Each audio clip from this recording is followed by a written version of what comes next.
नमस्कार दोस्तों, स्वागत है आप सभी का गुरुजी 4.0 प्लेटफॉर्म पे। तो जैसा कि आप मेरे पीछे देख सकते हैं, आज हम बात करने वाले हैं भारत के उपराष्ट्रपति के बारे में। ऐसा क्यों करने वाले हैं? क्योंकि हाल ही में भारत के नए उपराष्ट्रपति की नियुक्ति हुई है, जिनका नाम है श्री CP राधाकृष्णन। तो आज बात करते हैं।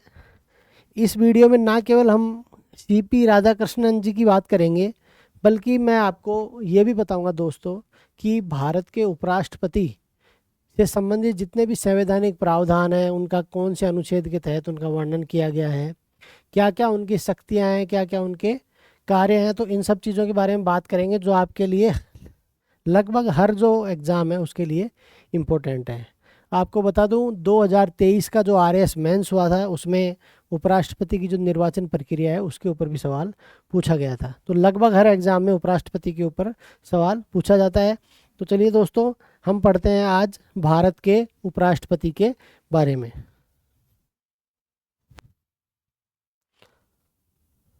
तो ये हैं हमारे जो नए राष्ट्रपति नियुक्त हुए हैं।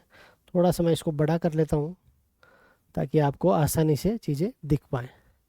ठीक है, शुरू करें।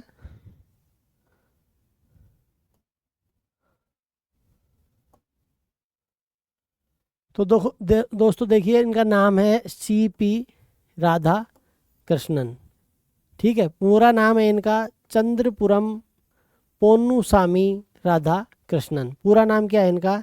चंद्रपुरम पोन्नुसामी राधा कृष्णन। और ये भारत के कौन से उपराष्ट्रपति बने हैं? सीधा सा सवाल यहीं से बन जाएगा एक, कि भारत के अभी हाल ही में कौन से उपराष्ट्रपति श्री CP राधाकृष्णन बने हैं। तो कौन से हैं? 14वें, 15वें, 16वें, 17वें, इसी तरह के ऑप्शन देता है। तो इसका सही उत्तर क्या है दोस्तों? 15वें उपराष्ट्रपति। इनका जन्म 4 मई 1957 को हुआ। ठीक है, इसके बाद में ये अभी इस पद पे नियुक्ति से पहले क्या थे? महाराष्ट्र के राज्यपाल थे। और महाराष्ट्र से पहले वो कहाँ के राज्यपाल थे दोस्तों? झारखंड के राज्यपाल थे। ये तमिलनाडु के रहने वाले हैं, है ना। और इनका जो जन्म है वो कब हुआ था? मैंने अभी आपको बताया, 4 मई 1957 को। इसके बाद ये बीजेपी से RSS से लंबे समय से जुड़े हुए हैं और भाजपा से भी लंबे समय से जुड़े हुए हैं। इसके बाद में इन्होंने तमिलनाडु भाजपा के प्रदेश अध्यक्ष के रूप में भी काम किया। और इन्होंने अभी जो चुनाव हराया है वो किसको हराया है? B सुदर्शन रेड्डी को। और ये बहुत ही कम मतों की जीत है, जो पिछले 4 उपराष्ट्रपतियों में जीत हुई है। मात्र 152 मतों से ये जीते हैं। तो ये एक बात हो गई। उसके बाद में इनका जन्म मैंने जैसे कि बताया तमिलनाडु में हुआ था। और ये अपनी युवा अवस्था में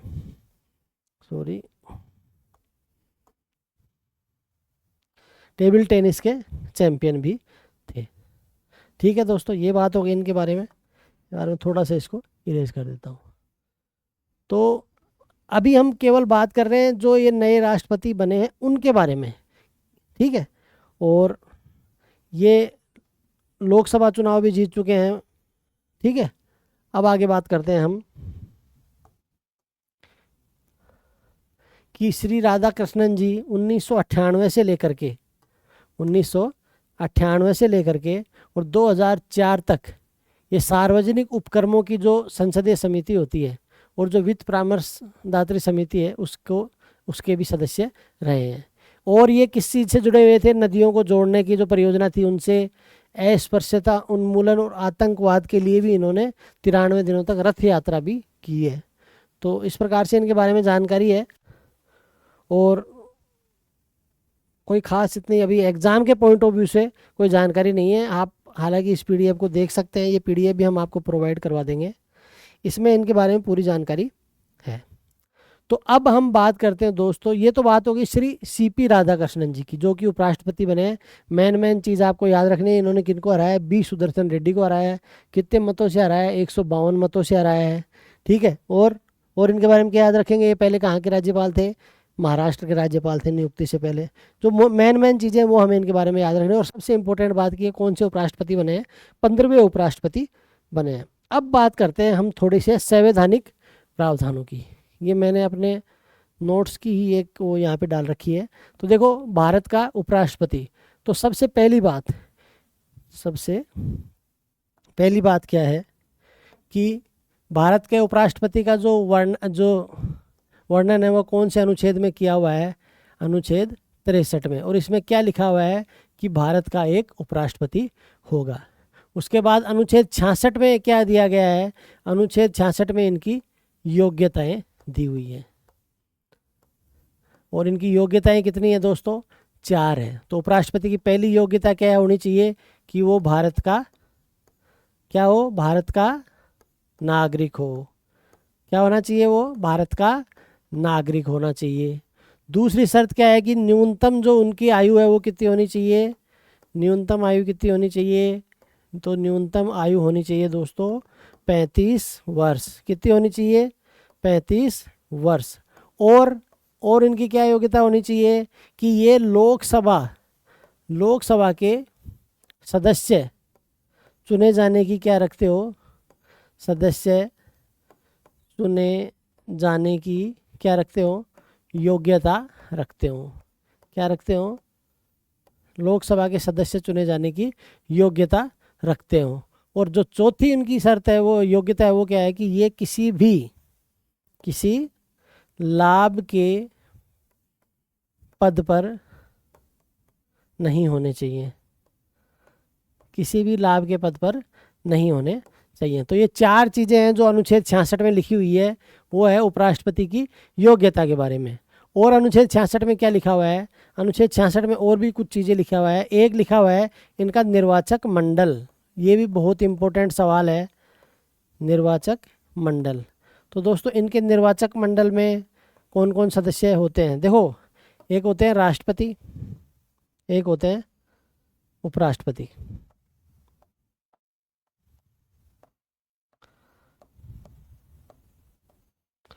तो देखो, राष्ट्रपति में जो लोकसभा के एमपी हैं वो भाग लेते हैं। यहाँ पे भी लोकसभा के जो एमपी हैं वो भाग लेते हैं।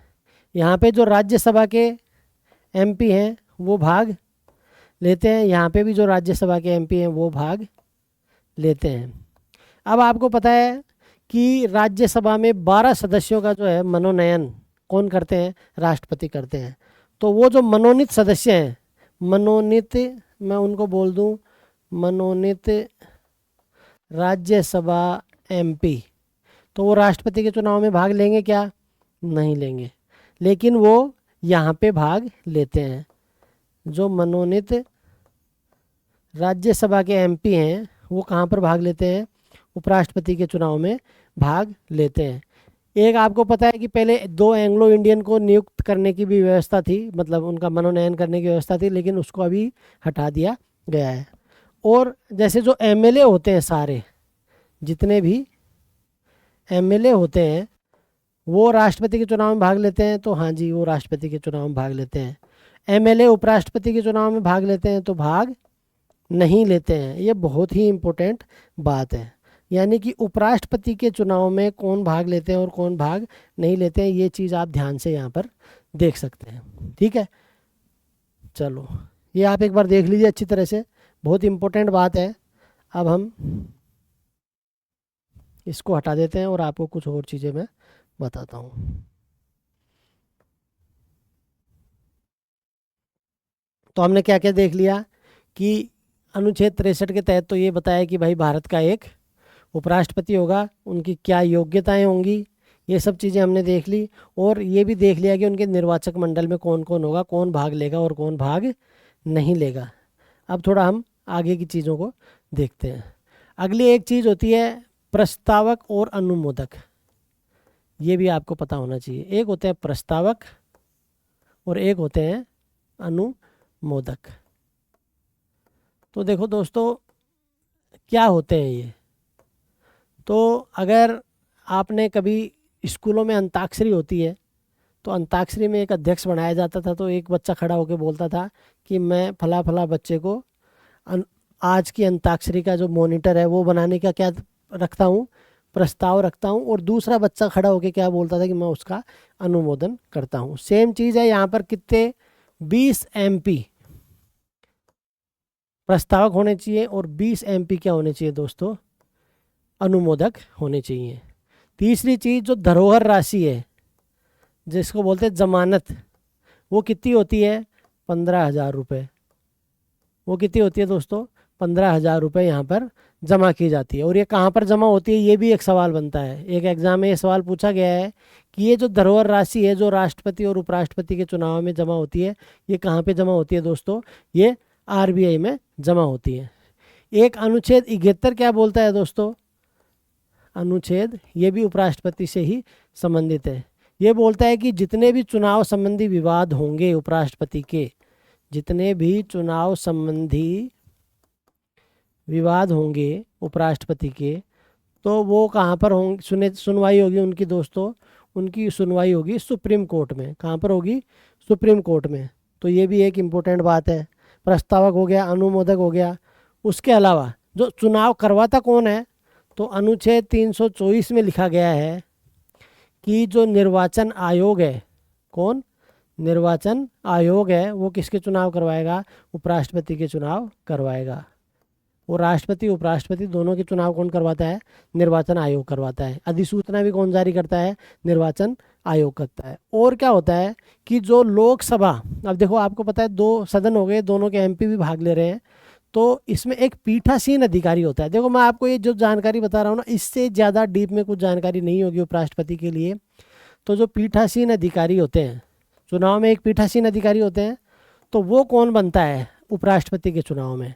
तो देखो जो लोकसभा और राज्यसभा के महासचिव होते हैं, कौन? लोकसभा और राज्यसभा के जो महासचिव होते हैं, वो क्या करते हैं? बारी बारी से, जैसे एक चुनाव में अगर लोकसभा के महासचिव है तो दूसरे चुनाव में राज्यसभा के महासचिव भाग लेंगे। उसके बाद में और क्या है इसके बारे में? जो अनुच्छेद 69 है, अनुच्छेद 69 है, वो क्या बात करता है? अनुच्छेद 69 ये बात करता है शपथ, क्या बोलते हैं इसको? शपथ या प्रतिज्ञान।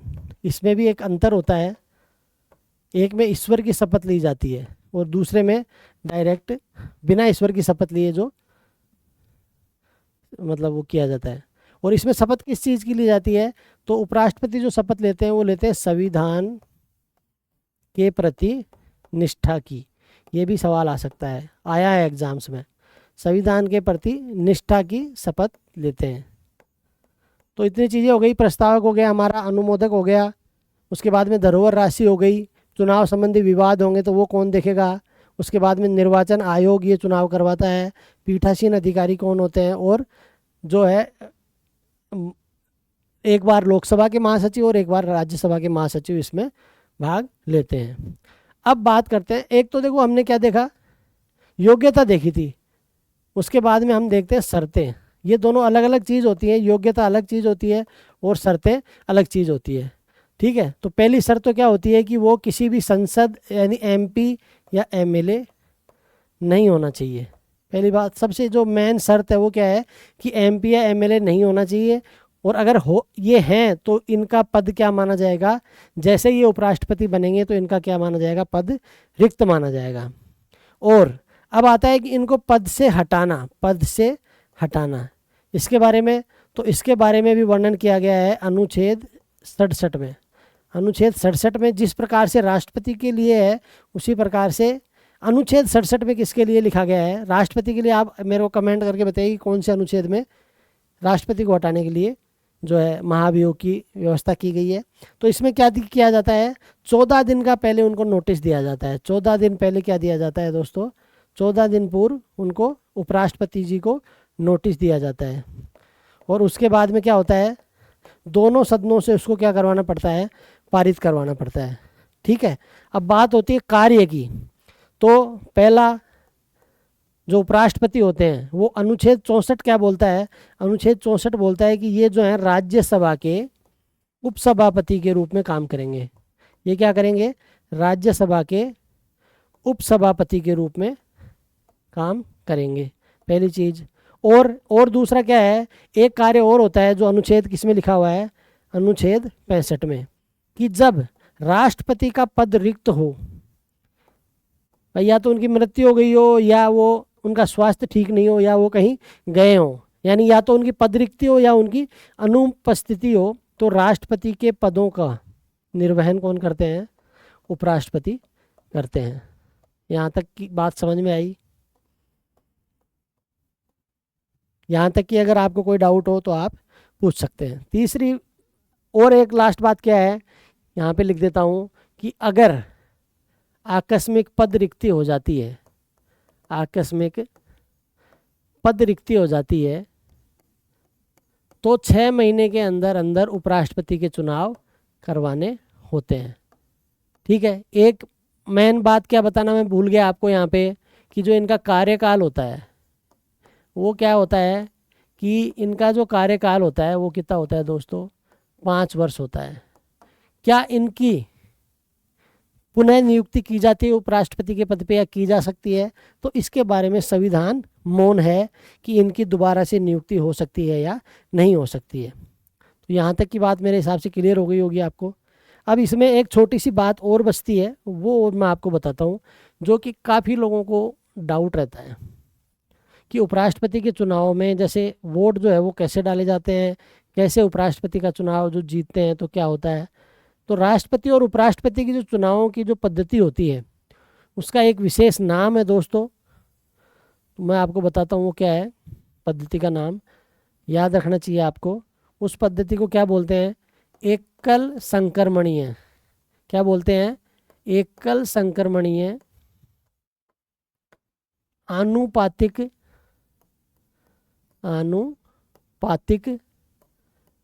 प्रतिनिधित्व। आनुपातिक प्रतिनिधित्व जो प्रणाली होती है उसके तहत क्या होता है? उपराष्ट्रपति के चुनाव होते हैं। अब हम देखते हैं कि कैसे चुनाव होते हैं। मान लो कि 3 सदस्य खड़े हो गए उपराष्ट्रपति के चुनाव में।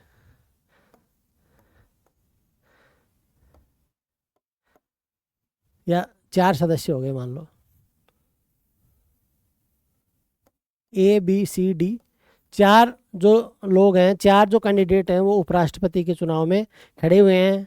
तो इनको सबसे पहले तो क्या करना पड़ेगा? 20-20 अनुमोदक और प्रस्तावकों की आवश्यकता होगी। उसके अलावा इनको क्या करना पड़ेगा? 15,000 रुपये जमा कराने पड़ेंगे। अब ये क्या होता है? एक तो देखो गुप्त मतदान होता है, उपराष्ट्रपति का जो मतदान होता है गुप्त मतदान होता है। दूसरी सबसे इम्पोर्टेंट बात होती है, आपको पता है व्हीप जारी किया जाता है किसी भी पार्टी के द्वारा। व्हीप का मतलब होता है कि एक तरीके से आप समझ लीजिए एक आदेश होता है। तो एक आदेश पारित किया जाता है अगर, और व्हीप जारी कर दिया जाता है पार्टी के द्वारा, तो फिर वो जितने भी सदस्य उस पार्टी के वो क्या हो जाते हैं? पाबंद हो जाते हैं उसी व्यक्ति को वोट देने के लिए जो उस पार्टी से खड़ा हुआ है। लेकिन उपराष्ट्रपति के चुनाव में व्हीप जारी नहीं किया जाता है और गुप्त मतदान होता है। इसीलिए कई बार उपराष्ट्रपति के चुनाव में क्रॉस वोटिंग भी हो जाती है। क्रॉस वोटिंग हो गई, समझ गए मतलब आप? क्रॉस वोटिंग का मतलब क्या होता है कि मान लो कि कोई कांग्रेस का कोई MP है, उसने किसको वोट डाल दिया? BJP के उपराष्ट्रपति कैंडिडेट को, या इसका उल्टा भी हो सकता है। तो ये होता है। अब होता क्या है कि ये EVM से नहीं होता है ये चुनाव। उपराष्ट्रपति का चुनाव क्या होता है? EVM से नहीं होता है, बल्कि किससे होता है? बैलेट पेपर से होता है। तो देखो एक बैलेट पेपर होता है, ये इस तरह से एक बैलेट पेपर होता है। ठीक है। यहाँ पे चारों कैंडिडेट के नाम लिखे रहते हैं ABCD। ठीक है। यहाँ पे चारों कैंडिडेट के नाम होते हैं। अब आप जब वोट डालने जाएंगे तो आपको किसी एक आदमी को वोट नहीं डालना है। अगर आप MP है तो आपको क्या करना है? आप देखो कि इस बार भी इस चुनाव में भी काफ़ी वोट जो हैं वो रिजेक्ट हो गए हैं। इसका मतलब क्या है कि जो MP हैं उनको पता ही नहीं है कि किस तरह से इसमें प्रेफरेंस दी जानी चाहिए थी, इसलिए उनका वोट क्या हो गया? रिजेक्ट हो गया। तो ये बड़े दुर्भाग्य की बात है, लेकिन ऐसा होना नहीं चाहिए। अब मान लो कि आप एक MP हैं, मान लो कि आप क्या हैं? MP हैं सीकर के। कहाँ के MP हैं आप?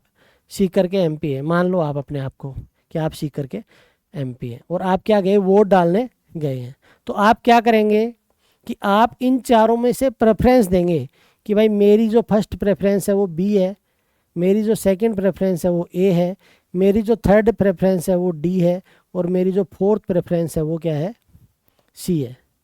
इस तरह से आप वोट डालेंगे और इस तरह से ही सारे MP वोट डालेंगे। अब क्या होगा कि जब वोट काउंट होंगे, जब क्या होगा? वोट की काउंटिंग होगी। तो काउंटिंग कैसे होगी? सबसे पहले क्या किया जाएगा, सारी जो फर्स्ट प्रेफरेंस वाले वोट हैं वो गिने जाएंगे।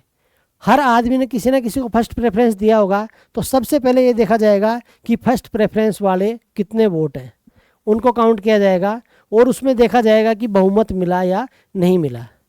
अब अगर बहुमत मिल जाता है तो वहीं पे क्या हो जाता है, कैंडिडेट जीत जाता है।